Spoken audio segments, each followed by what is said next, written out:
Have you ever noticed how easy it is to slowly move yourself out of your own life without even realizing you're doing it? It's not obvious, but it happens with little adjustments, small compromises, and tiny shifts that feel reasonable at the time.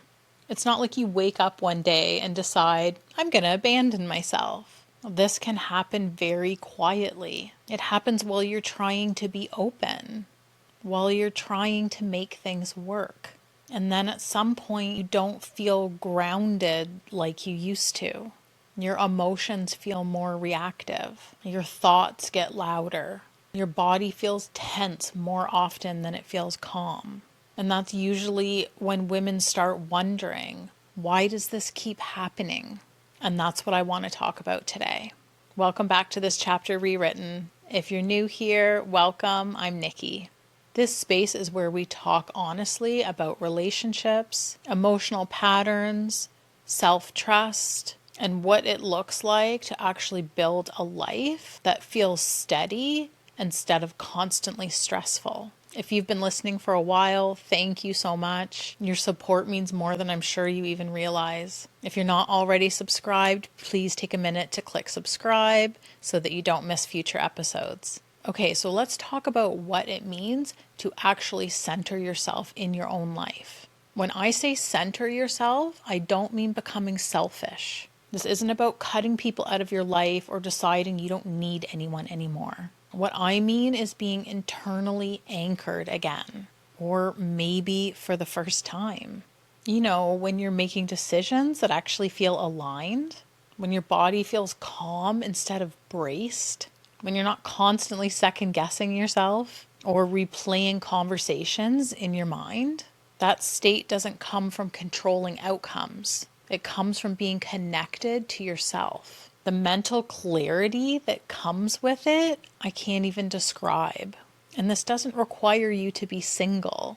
It doesn't require you to stop dating. It doesn't mean you have to break up with your boyfriend or divorce your husband. And it doesn't mean you start shutting out friends and family. This isn't about other people. It's about you. If you, for example, have been trying to achieve goals in your life, but you feel blocked, stuck, scattered, removing all of those things that have been living rent-free in your head will help create the space required for those accomplishments. A lot of women lose that connection without even realizing it. And it usually starts with good intentions. You want to stay open. You want to leave room for connection. You don't want to be rigid or overly focused on yourself. You don't want to appear selfish. So you tell yourself that you'll stay flexible. You'll see how things unfold.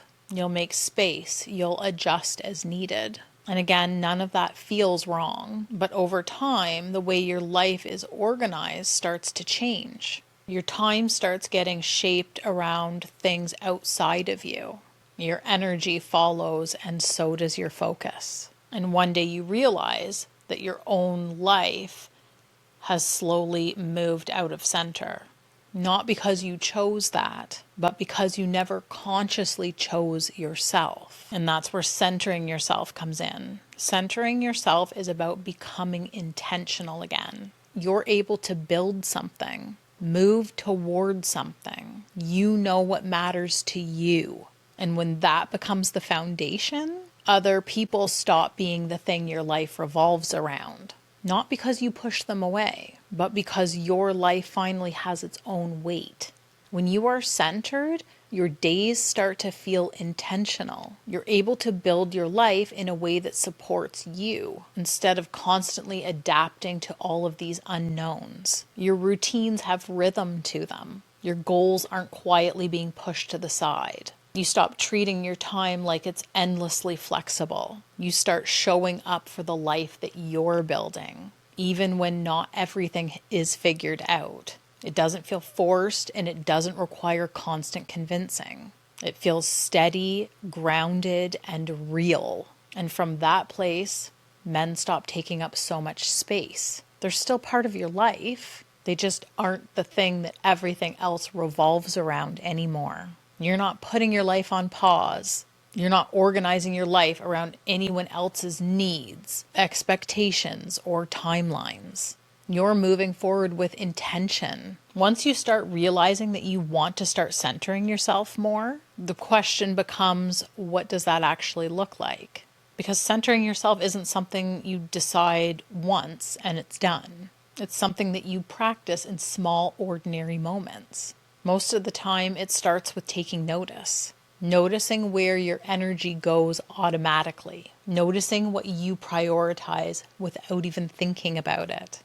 Noticing what you feel rushed to fix, smooth over, or manage. For a lot of women, centering themselves starts with something really simple, but it can be uncomfortable, and that's taking pause. Take a pause before you say yes. Pausing before you explain yourself. Pausing before you adjust your plans to make something easier for someone else. And taking that pause is often the first time that you actually hear what it is that you want. And at first, that voice can be very quiet, probably unsteady, but that's because it hasn't been listened to for so long. With time and practice, it becomes louder and more steady. One of the most practical ways to start centering yourself is to start making decisions based on what supports your life, not what keeps things smooth.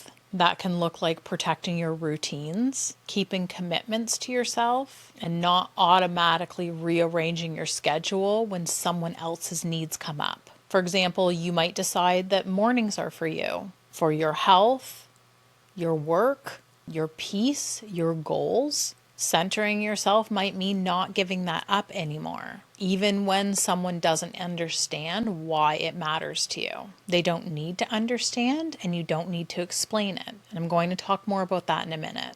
Or maybe it's deciding that your evenings aren't always available, that you need downtime and you don't always want to be reachable. And these might not be big changes, but they are noticeable because you're no longer making yourself endlessly flexible. Another way that centering yourself shows up is in how much you explain yourself. A lot of women are used to justifying their choices, explaining why they can't or why they won't, or why they need something different. Centering yourself means saying a whole lot less. Not because you're trying to be cold or distant, but because you trust that your needs don't need to be debated. They are valid, and that's the end of it. So you might say something like, that doesn't work for me, and stop there.